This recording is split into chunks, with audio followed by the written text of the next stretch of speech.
Tena anisan'ny mahaliana anao ty ho an'ny fiainana andavanandro. Ahoana ireny fomba hanatsarana ny fifandraisana amin'Andriamanitra? Andao isika andinika an'izay ary.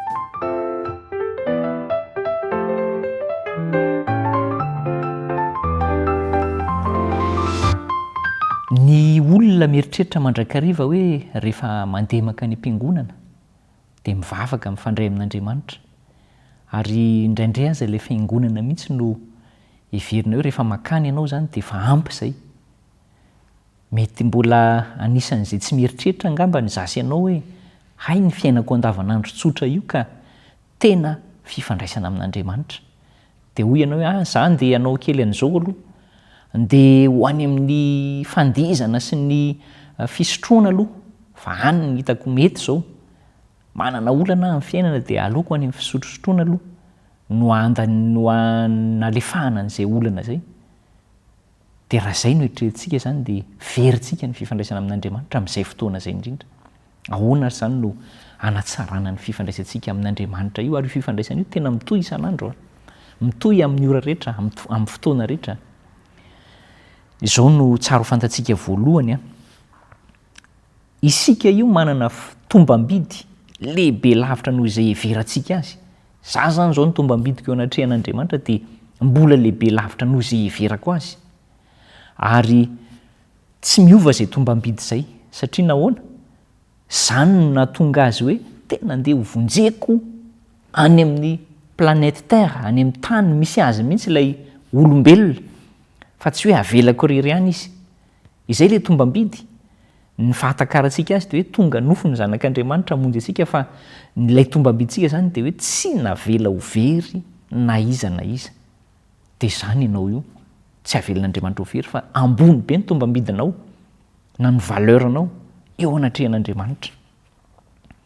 Ny manaraka dia izao, na dia eo ary izay tombam-bidinao ambony izay dia tsy teren'Andriamanitra ho vonjena ianao. Tsy manery zany Andriamanitra hoe tena tereko mafy ianao ho vonjena. Fa inona no ataony? Manome safidy, apetrany mazava kosa hoe raha misafidy an'ity ianao dia ho tonga amin'ny famonjena. Omena safidy isika. Ary ilay safidy izay zany dia rehefa mandray fanapahan-kevitra mandray fanapahan-kevitra ianao, dia vokatry ny safidy tsara ataonao zany hoe tena safidy, vokatry ny fo tamin'ny fieritreretana niainga avy taminao zany, izay no ilain'Andriamanitra, fa tsy hoe teren'Andriamanitra ianao ho vonjena. Tsarovo zany izay, mbola omena safidy ianao. Dia miampy an'izay safidy izay dia mbola eo ihany koa hoe amin'ny alalan'ny fanahy masina dia ampiny isika rehefa misafidy an'Andriamanitra. Ilay safidy zany efa zava-dehibe hoe za tena hanompo an'Andriamanitra amin'izay, izaho ho tanorana, ho olona tena araka an'Andriamanitra, iaina araka an'Andriamanitra. Rehefa nisafidy an'izay rehefa nisafidy an'izay ianao dia ny fanahy masina, ny fanahin'Andriamanitra no manampy anao iaina an'izay safidy izay amin'ilay hoe mandeha araka ny lalàny, mandeha araka ny fitsipiny, mandeha araka ny didiny. Satria tsy vitantsika, tsy vitako mihitsy na tsy vitanao mihitsy amin'ny herin'ny tenanao na amin'ny herin'ny tenantsika hoe tena io lalàna io tena voatandroko be mihitsy io, ary io tena haiko mahavita mitandrina an'io hatramin'ny farany ahako. Tsia, malemy isika, fa noho ny herin'ny fanahy masina afaka manampy antsika ho amin'izany hoe miaina ny safidy tsara zany ny fanahy masina. Tsaronao ve ilay hoe nonona mivantana ty anivontsika Andriamanitra tamin'ny alalan'ilay hoe tempoly, fa mbola nihoatra lavitra noho izay koa hoe nonona tetỳ anivontsika ihany koa izy. Isika no nolazainy fa hoe tempolin'Andriamanitra. Dia raha isika ilay tempoly zany ka makao izy, dia makato anatintsika izy zany, dia izay no ametrahana antsika ho ilay olona izay onenany, monina ao amintsika izy. Ao anatin'izay fonenany amintsika izay nefa ao amin'ny fiainantsika andavanandro dia tsara isika raha manana toerana manokana ionana amin'Andriamanitra. Toerana indray zany ty resahantsika ity. Misy toerana manokana atokantsika ionana amin'Andriamanitra. Ary azoko antoka fa tsy hanaoko totohany izany toerana izany ianao hoe tena voredretra sy malotoloto ary ty toeranyity dia eonako amin'Andriamanitra eto tsy maninona fa tena manokana toerana manokana milamina tony madio ianao eonana amin'Andriamanitra. Tsara ny ananana an'izany ao anatin'ny fiainana andavanandro. Asa mety hoe ny salon ve zay, sa ao amin'ny efitrano fandriana fatoriana ve zay, fa misy coin kely io isika na sisy tosy kely ahafahanao mifandray amin'Andriamanitra io, sa amin'ny toeran-kafa mihitsy hoe miala ny trano dia misy toerana atokako. Isika tsirairay avy no ahitan'izay. Tsara raha manokana toerana eo amin'Andriamanitra. Hoy ny soratra masina hoe raha misy rona telo mivory amin'ny anarako dia aiza hoy aho? Aiza izy hoy izy? Eo afovoany aho. Zava-dehibe zany. Fa na roa na telo, eny ny anankiray aza, rehefa mampandroso an'i Kristy dia ho ao aminy izy. Eo afovoany Andriamanitra rehefa misy olona roa na telo mivory amin'ny anarany. Zava-dehibe zany.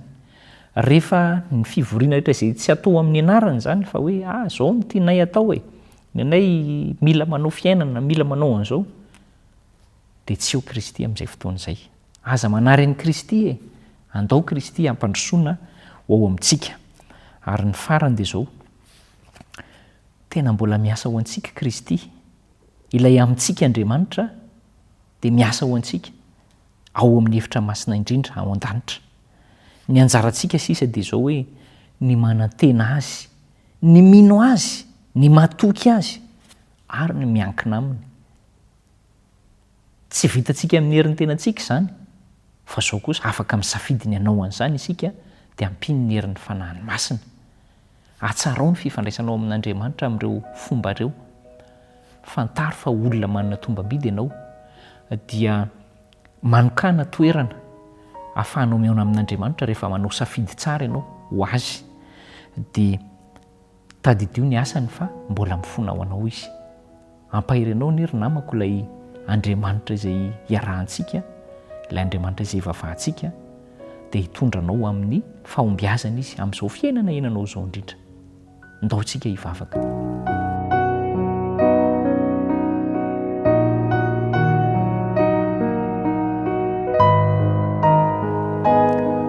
Misaotra Tompo fa zava-dehibe no nomenao anay tao anatin'ny hoe fanatsarana ny fifandraisana aminao, satria ankehitriny dia mbola mifandray aminay ianao, ary fifandraisana izay tianao ho velona ary tsy ato intsony mandrakizay mandra-pahatonga any amin'ny fiainana mandrakizay.